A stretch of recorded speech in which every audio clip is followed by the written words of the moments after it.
రాష్ట్రాలు కూడా కూర్చొని మాట్లాడి విధి విధానాలు రూపొందించుకోవాలి. ఎక్కడన్నా ఆంధ్రప్రదేశ్ను తీసుకోమని కానీ ఆంధ్రప్రదేశ్కి అప్పజెప్పిండు అని రేవంత్ రెడ్డి మాట్లాడుతున్నది ఒక్క వర్డ్ ఉందా? కృష్ణలో నీళ్లు లేవు, గోదావరిలో ఉన్నాయి. ఇది ఎలా వాడుకోవాలని రెండు రాష్ట్రాలు కూర్చొని విధి విధానాలు రూపొందించుకొని రెండు రాష్ట్రాలకు ఉపయోగపడే విధంగా చేసుకుందాము అనేది ప్రతిపాదన. ఎక్కడ కూడా కేసీఆర్ గారు మీరు ఆంధ్రప్రదేశ్ తీసుకోండి అని కానీ, ఇలా బనకచెర్ల ముచ్చట కానీ, ప్రాజెక్టు ఏదైనా కడుతుంది ఆంధ్రప్రదేశ్ అనే ముచ్చట ఎక్కడన్నా ఉందా? ఇది చదివి మీరు ఒప్పుకున్నారు అనే ఒక బురద జల్లే ప్రయత్నానికి రేవంత్ రెడ్డి గారు పాల్పడ్డారు. ఇదే మీటింగ్లో ఇదే పేజీలో 5వ ఐటమ్ 5వ పారాగ్రాఫ్ ఇది చదవడు రేవంత్ రెడ్డి. ఇందులో ఇంకా స్పష్టంగా కేసీఆర్ గారు ఏమన్నారో నేను చదివి వినిపిస్తాను.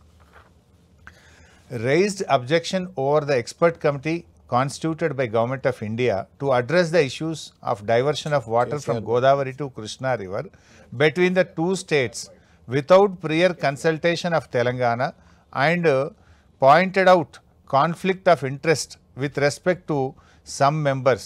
He requested for reconstitution of the committee already requested. అంటే ఇందులో కూడా చాలా స్పష్టంగా కేసీఆర్ గారు ఏం చెప్పిండ్రంటే పారాగ్రాఫ్ 5లో కూడా మీరు వేసిన ఎక్స్పర్ట్స్ కమిటీ సరిగా లేదు, వాళ్ళు పక్షపాతంగా ఉన్నారు. ఈ గోదావరి నీళ్లు కృష్ణాకు తీసుకుపోయే విషయంలో మేము ఎట్టి పరిస్థితుల్లో అంగీకరించము.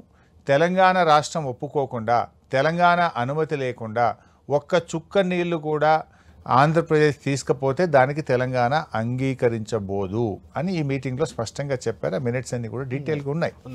సో వాస్తవం ఇది. మీరు 2016లోనే ఒప్పుకున్నాడు అని ఒక రేవంత్ రెడ్డి బుల్డోజ్ చేసే ప్రయత్నం చేస్తారు. అంటే అబద్ధాలు సులువుగా ఆయన ఆడడం అనేది ఆయనకు వెన్నతో పెట్టిన విద్య. అబద్ధాల పునాదుల మీదనే ఆయన ఇవాళ అధికారంలోకి వచ్చాడు. సరే, నిజాలు మెల్లమెల్లగా తేటతెల్లమవుతున్నాయి.